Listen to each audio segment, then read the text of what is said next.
and live with us now is our friend Michael Bruntz from Husker247. Bruntz, what's going on, bud? Not much. How you guys doing? I'm good. I'm good. No. The closest I have this week, Brunsey, to an overrated hot take. Okay. What do you got? You want to hear it? Yeah, of course. That's why I'm here. Okay. For what, relative to what I think they're replacing and the expectation level, I'm not going to say overrated, but I think my feel right now on June 19th is Ohio State is being grossly overvalued. Hot take? Um, a little hot, like a loop. No, Luke, not even. It's simmering. Is that a simmering take? Um, you gotta at least acknowledge that they're probably going to reload, I guess, right? yeah. There's no question. And you have arguably the best offensive and defensive player in the conference, if not the country, in your secondary and at wide receiver. Yeah. Ohio State feels like a team to me where it's like it's more turnkey than Michigan is. Like I feel like year to year there's probably more fluctuation in what Michigan could be based on, the year or whatever, but it feels like I think as long as Ohio State gets the quarterback stuff right, they're going to be in a fine position. So I don't know. I mean, I think that's probably a fair take on June 19th. I think they're going to be right there, but I mean, I think they were outstanding up front last year. I think their physicality was underappreciated, and I didn't even love the way that they played all year, but it was primarily defensively, given the talent that they had. I felt like they should have been a little bit more disruptive, and oh yeah, since then it's well documented between Johnson and Knowles and Knowles' demands and all this other stuff. So maybe the continuity was never there all year, but offensively, especially when they were healthy, that was a physical bunch. You got a new coordinator in Hartline. I get he's been there. Nope, not a play caller. You got a new DC. You lost your O-line coach. You're unsettled at quarterback. Like, for a team that everybody has in the top three, we're making a ton of concessions. Sure. I mean, that's fair. I mean, it helps though. You've got some dudes to paper over that stuff, right? Oh yeah, they got. I think that's probably why. Like I would say, yeah. There's a lot of question marks, no doubt. Probably the biggest one to me would be the offensive coordinator piece of it, and what I think for the most part, they're going to be able to score points, and they've got guys that can do that. But that would be the one that would the change that would concern me probably most is what that's going to look like and how you kind of handle things there. But I think, I don't know. It's just in the age that we're in right now in college sports, it just feels like Ohio State more than a lot of programs. They're like GE stock in the 50s. You can just kind of count on it. Remember those commercials? GE. That's a good pull, Bruns. Thanks. I forget you act years older than you actually are. It's incredible. Bruns is 55. You brought up 1955. Yes. You brought up a fair point with the quarterbacks, though. I guess for you, if you're looking at Ohio State, and you're like, okay, is this, and considering DB's statement, like, okay, are they a little overvalued? How much of that has to do with, like, it seems like reports out of Columbus are they're not totally sure it's going to be saying, and they're not really sure what the move at that position is yet. You combine that with the new offensive coordinator, like, I guess with a team that I agree is fairly turnkey, how much consternation does that give you? A little bit. I mean, I think if you had a more settled picture, I mean, they're probably not even having this conversation about, if the quarterback was more, solid, I guess. I mean, they're choosing from between some pretty decent options, and they've got options they can go to if things don't look great early on.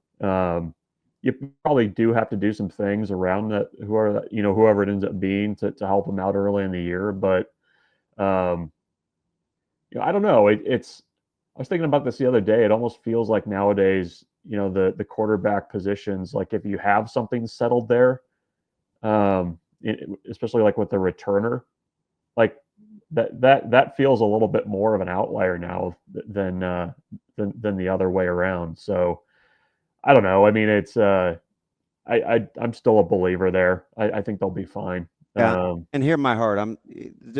The perception and the value is different than saying I don't think they're going to be good. Yeah. No, I know. It's like, are they a 1 seed in the college football playoff, or are they closer to what, 8, 10, whatever? Yeah.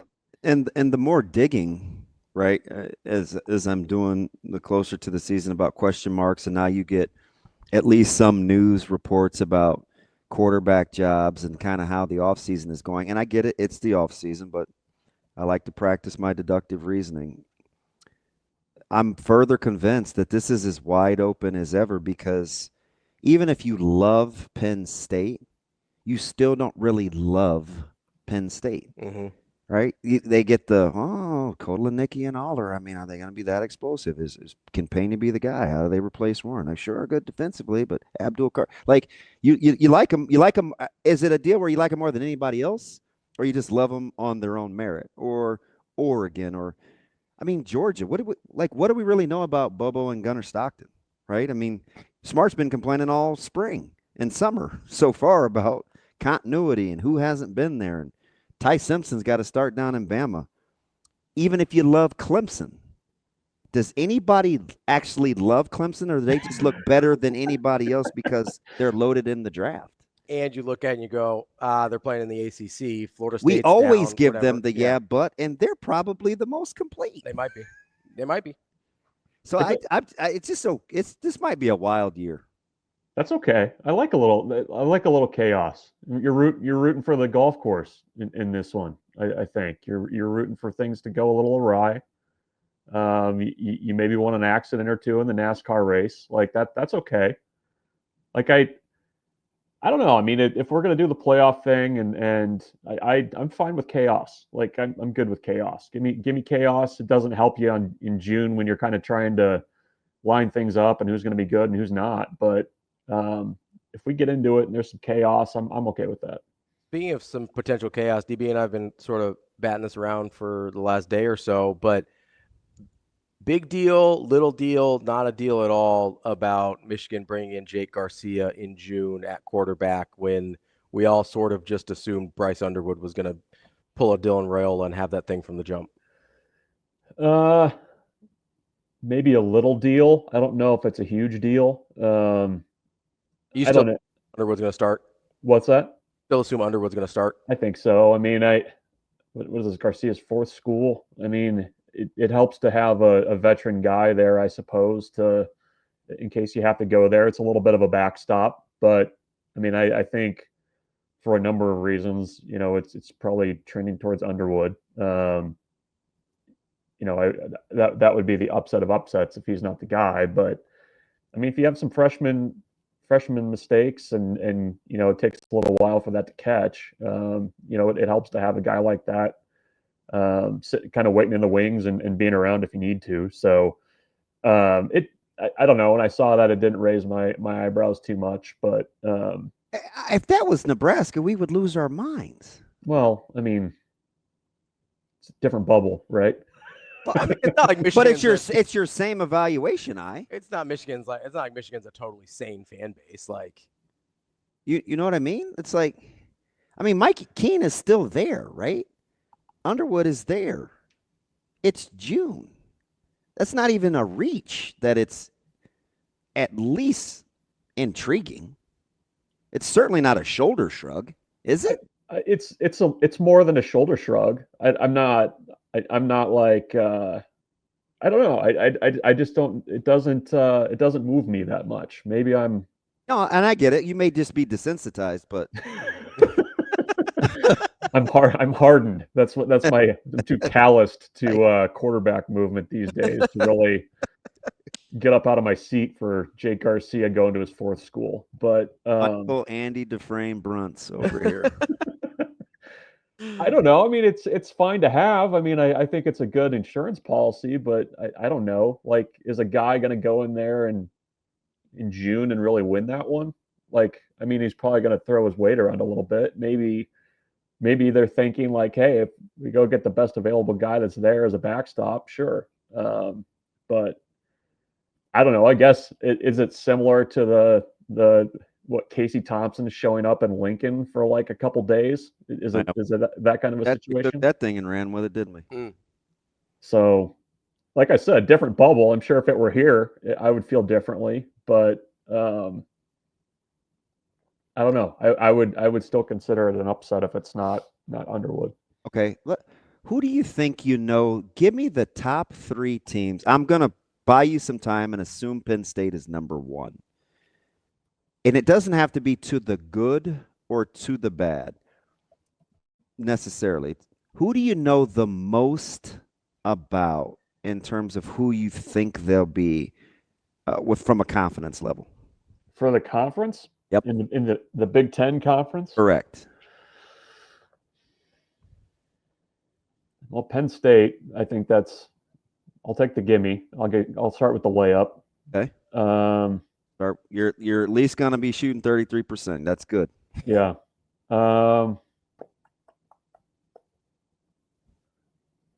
It's crazy. Is it USC? Is USC a team you know a little bit about? I don't feel like I know anything. I don't think I know USC. anything about SC. Like, I don't think I know anything. I mean, they're SC. replacing all their skill guys. No Woody Marks. So my mind immediately goes to the quarterback position. The relationship between Maava and Maivia and Lincoln Riley.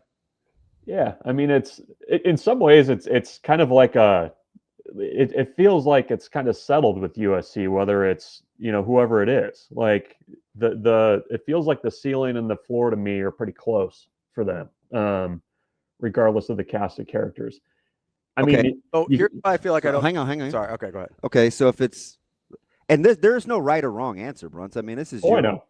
So let's go with what he's saying. Penn State 1, SC 2. Okay, who's 3, Bruntz? Who we know enough. I mean, Iowa hasn't changed for 15 years, and they've got a decent quarterback there. And they've upgraded there. The comp Brewster and Gronowski will be good together. Now, how effective they'll be, I don't know, but you kind of know what it's going to be, right? Like they'll be better. They'll be a better tandem than they've had since I don't know a while. Maybe Stanley, Nate Stanley, is that the yeah, last? Maybe. Big Hands Stanley. That guy shook my hand at Big Ten Media Days. I was in some mitts. It was incredible, and it was so firm. I was like, damn. I'll be ready the next time. That's how you average like 7 yards a quarterback sneak is with those mitts. Dude, it was like those Bug Bunny moments where your hand kind of pulsates and it. Yeah, it was. That resonates. Is that the strongest handshake you can remember? Yeah, other than my father's. Okay. 1, 2 in that order. Pound for pound. Yeah. Yeah, I would say we know the most about Iowa for the most part. I would put them on that list. And we think that game is winnable. And we don't know near as much. You didn't put Nebraska ahead of them, which I think is incredible. But I also agree. Just in that, if what you're saying is even remotely accurate, how entertaining or interesting or I mean, this is going to be this is makings of I have no idea what's going to happen in the Big Ten this year. Just that explanation alone, like I'm just working backwards to make the case. Because I would ask you the same question. You get a totally different answer. You're going to get a totally different answer. Because there's no way you're using Iowa and USC. You'll use Penn State. Yeah, because it's funny because your argument for USC is my exact argument against him, right? And not knowing, because I take Lincoln Riley and I go, okay, that's a guy who I know is really good at calling offense, and a quarterback who I don't think is very good. Like, I just don't think Maeva is very good. Right.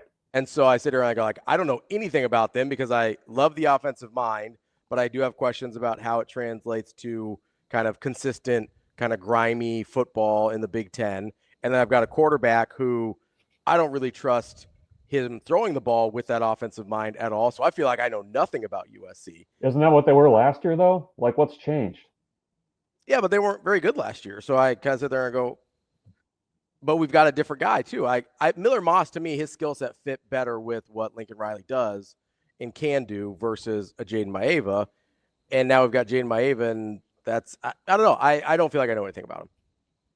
Because I still don't know that we've seen enough sample size of them in the Big Ten for me to be like, okay, this either does or doesn't work, or Lincoln Riley is or isn't willing to adapt his style enough to have it work in the Big Ten. So, like, I really feel like anytime USC comes up when we're going through team schedules, I kind of just throw my hands in there. I'm like, I don't really know. Can they flip it in a year though? Like, because I mean, go back to like the Minnesota game last year. Like that's like a perfect test of like how Big Ten you are, right? Like that's your Big Ten stripes, is whether you can go into Minneapolis and just roll around in the mud for 4 quarters and try to win a 21-17 game. And I mean, I guess why I say USC is it feels like I don't know how much has changed. I guess maybe that's the unknown, but also like I don't know that a ton is going to change that quickly. So I guess that's where my very weird head goes.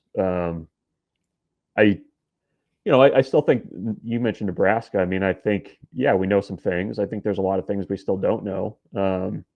I think, I don't know. I mean, like, is Illinois, are they on do we know enough about Illinois? I mean, they return everybody. Illinois would have been my number 2. Yeah, I think we my know number 2 pick. more about Illinois than we might know more about Illinois than we do about Penn State. To be honest.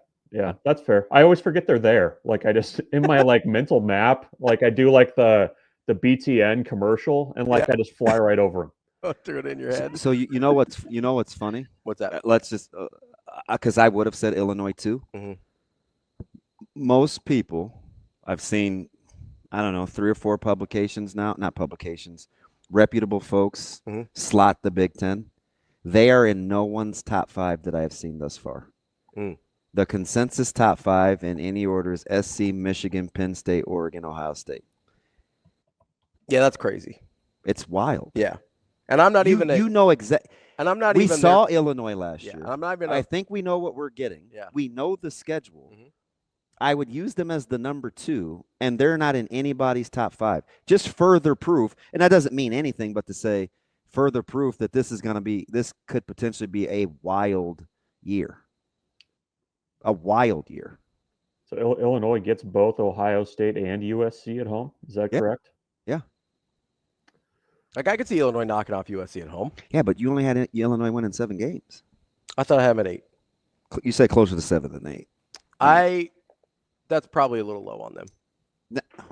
If I'm thinking about it. Well, don't let me talk you into Illinois. You've never loved Illinois. So my thing with Illinois isn't that I don't think they're going to be good next year. I think they're not going to take the leap in a college football playoff. I think they're going to be almost exactly what they were last year. Weren't you the big never 2 good years in a row guy? Well, that's what concerns me about them, for sure.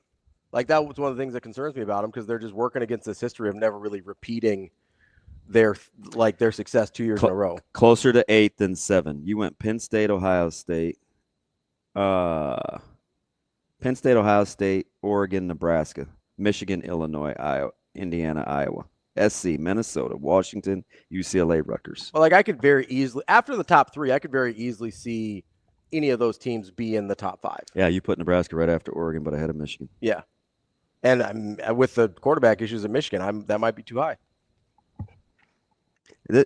You prepared for this, Bruntz? Only June. You're pretty mild mannered, but yeah, no, it's if you really look at it, like what if Damon Williams is good? Yeah. Like what if Nico is more than functional? What if Mendoza is really good match with Signetti? Yeah. It's fascinating. And I guess does that encourage you or discourage you that anything's possible if Nebraska plays well?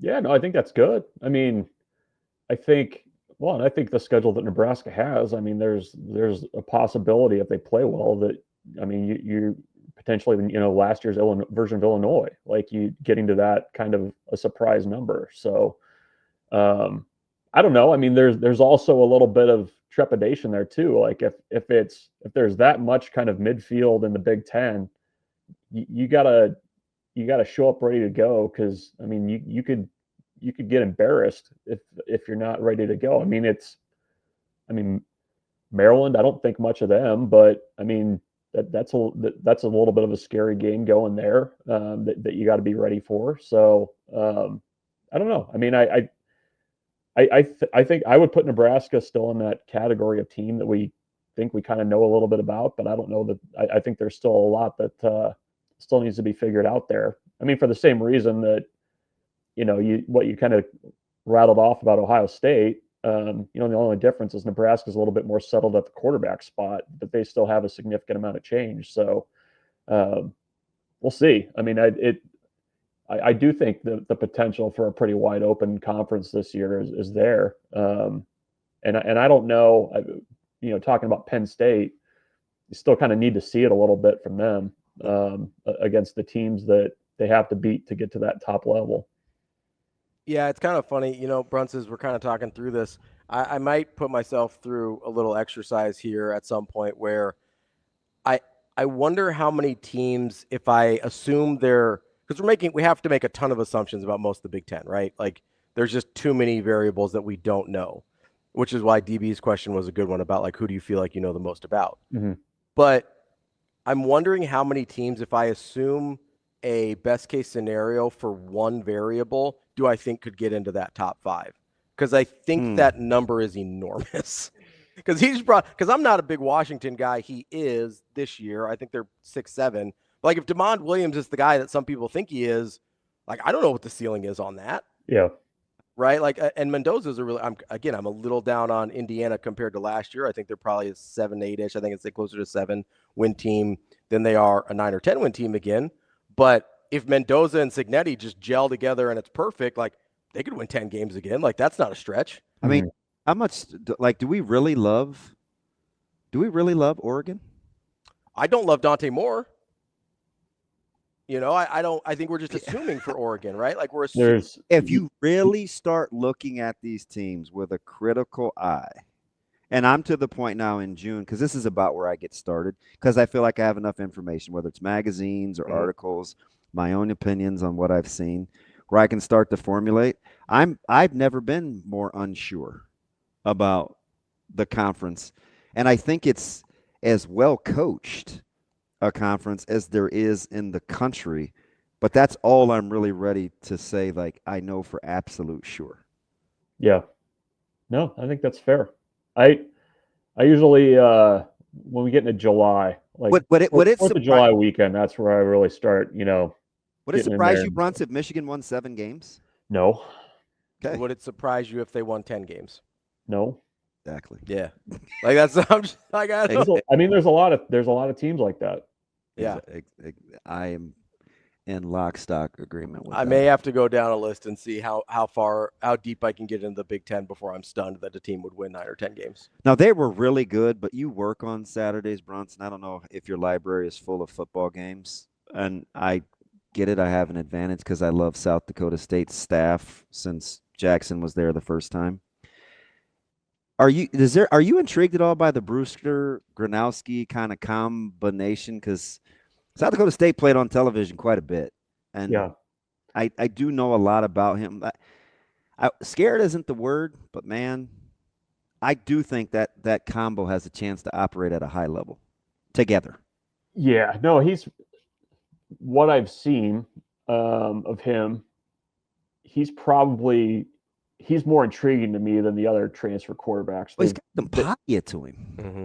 Yeah, and I don't know. Like I was always a little scary to me because it's like if you can just get that quarterback thing figured out with that defense and even a little bit, right? Like you don't even have to totally get it. Yeah, figured just out. Don't be last in everything. Yeah, like if you're middle of the road offensively with Iowa, with everything else, I mean, you can make that bar stool stand up pretty well. But yeah, I mean, it's he's probably as big of an X factor as there is in the conference, isn't there? Like how he translates and yes to Big Ten, yeah. Yeah, I more than would put him in my top 5 most intriguing new faces and new places to impact the conference. No question. I feel like we talk about Iowa's offense the way we talk about Nebraska's special teams, where it's like if I had to come up with a ranking off the top of my head, I mean, Gronowski's is more intriguing than Key and Hunter, and we act like that's the whole key to what we need. So I'd put him ahead of both those two. Would you put him ahead of Nico as far as wild cards? No. Okay, because that's probably my one. Nico's probably my one in terms of wild cards. Do you feel like you know more about Nico or Gronowski? I feel like I know more about Nico because he played in a power conference and was productive. Yep, I'm the exact same way. Like an FCS to Big Ten jump is a big jump. I think Gronowski's good, but that's like that's my only hesitation. That's my only hesitation on Gronowski. I think I know exactly who he is as quarterback. I just don't know what it looks like. I don't know what it looks like. I don't know what it looks like against guys that can be as athletic and as playmaking. Because it's probably a good situation for him though, because you basically have a tried and true tradition of not having to have your quarterbacks win you games, so there's not a lot of pressure there, but the ceiling's high. Yeah, I mean, I'm the guy that's been sitting here like just pounding on the table saying we can't assume that John Mateer is going to be good because he's going from Washington State to the SEC, and you look at his schedule last year, and only plays 2 power conference teams, whatever. So if I think that's true about John Mateer, I also have to think that's true about Mark Gronowski, right? About changing levels and what that looks like with whether his game translates. So that to me is a big question mark. But there is, like I was saying this earlier, like I feel like it's the same thing with Iowa's offense and Nebraska special teams. We feel like if they can just get to from disastrous to below average, then that makes a huge difference. Like if Nebraska special teams can just like not actively lose you games, below average instead of dreadful. That, like it's the same thing with Iowa's offense, right? Just don't be last place in everything, like you said, and just go from dreadful simply to below average, and all of a sudden you don't know what to do with that team anymore. Yeah, I'm going to make sure because I have to be patient because I know a lot of people don't have the same. We don't know enough. We haven't seen enough. Mm-hmm. But I'm going to do my damnedest, Bruntz, to make sure special teams is the most important thing we talk about when camp opens because I think more than offense and defense, and I get it, this is hot take, Juneteenth day for old DB. It will be the thing that we see dictate the course of this season the quickest is where are we with special teams? Yeah. It's been so horrific. Can it just be good? And if it's good, average. But it's only got to be average. Just imagine. Yeah. As bad as they've been offensively at times. Mm-hmm. Or couldn't get off the field on third down or can't get the quarterback to the ground or whatever. Mm-hmm. Just imagine if special teams. You're just giving yourself more. You're giving yourself more buffer in every every single series. It's fascinating. Well, the field position stuff is like it's horror show stuff. Like when's the last time we've seen it? First year both taking over special teams. Oh, the Pearsonell's freshman year? Yeah. Across the board, competent special teams. What's that, 15 years ago? No. That was 2014, wasn't it? 11 years ago. Yeah, 11 years ago. Better time you felt good? We've seen Congdon get hot at times, Little Brown get hot at times. I'm talking about across the board. Punt return. Yeah, not just, coverage. The kicker's good, so you feel okay about it. Like, actually good special teams across the board. Like, oh, yeah, 14. I mean, that was the year that Iowa kept kicking to Pearsonell or punting to him for some reason.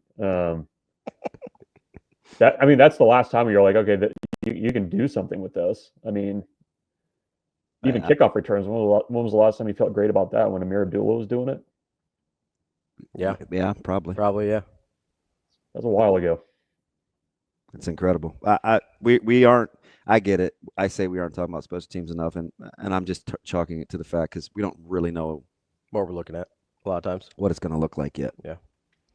Right. We think rugby punting and good athlete, and we're like, oh, what's that look like? Ooh, snapping the ball correctly on time over and over again. What's that look like? Not fielding a ball on the one with your foot in the end zone. What's that look like? Yeah. There's even back before 14, there were some interesting decisions being made on when to touch footballs and when to not touch footballs and when to bat them out of the end zone. When you're was that Fresno? Oh, he's right. That was on. Yeah. Oh my gosh, Bruntz, I forgot. I forgot about that. There's that one. There's been a number of kicks caught at the one and stepped out of bounds. It's not good. 10 block kicks last year. Just play the hits. Just imagine. If we can just snap it. Yeah. Just snap it every time. Can I start there? Can I start snapping it every time? Yeah. It kind of ended up being a hot take Thursday, Bruntz. I tried to keep it. It's all right. I was hoping you're going to bring me a little 90s baseball fact or something, but nothing. No 90s baseball facts today. Next week. I should have went to Plan B, but we didn't start with baseball. No, we didn't. That's my bad. We got right into football. Yeah, load them up. June 26th next week. It's going to be we're almost to that point. We're almost that awkward couple days on Sports Center back in the 90s when they had no highlights to show. We're on the All-Star game. With the old open mode. All right, That's Bruntz. right. Bruntz, we appreciate the time. As always, we'll talk to you next week with some nice baseball. Yes, I'm writing it down right now. Thanks. Yeah, bye.